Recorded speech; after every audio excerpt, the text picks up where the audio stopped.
The water monsters, in the prep for that, it was our most difficult challenge, I think. Getting the tone of the monsters right for a family audience is, I mean, I imagine for every Doctor Who it's the same sort of questions of how far do you push it.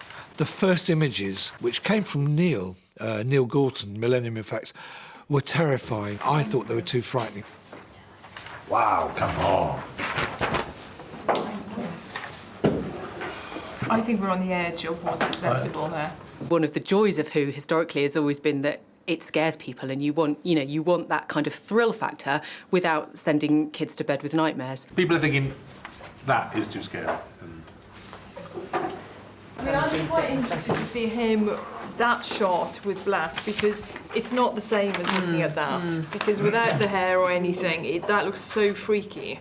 Whereas seeing that guy with hair, it's calmer already.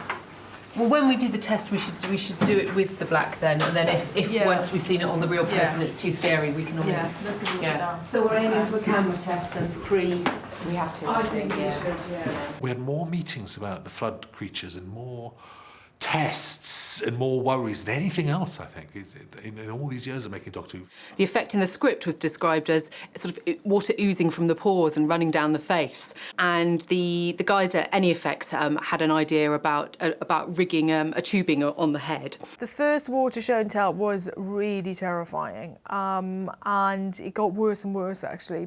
We were all stood there on the Torchwood Hub.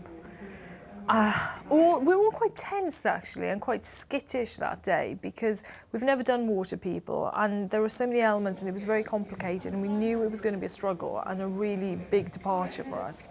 And it just wasn't working. And so the idea was that the actor would wear this funny, strange helmet, which would then have a wig on, because... and then it would start. So he demonstrated it. We all collapsed. It was funny. And things that are so obvious when you see it in front of you, like that we hadn't talked about, even in one of our, detailed tone meetings. So what happens when the water's running down actors' faces? None of us had talked about, well, it goes into an actor's eyes.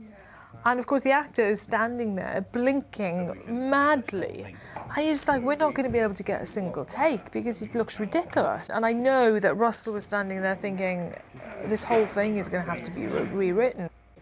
And then happily Neil Gorton and his team, saved the day by designing a prosthetic that made it possible to not have water in eyes. Russell was able to stand there and simplify, so the water predominantly was coming out of the mouth rather than running across a whole head.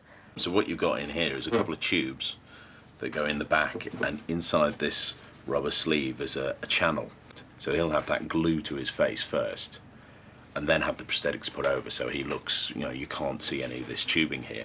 Eventually, and quite quickly, through 3 or 4 demonstrations, they hit it, they got it, they got the thing that made us go, yes!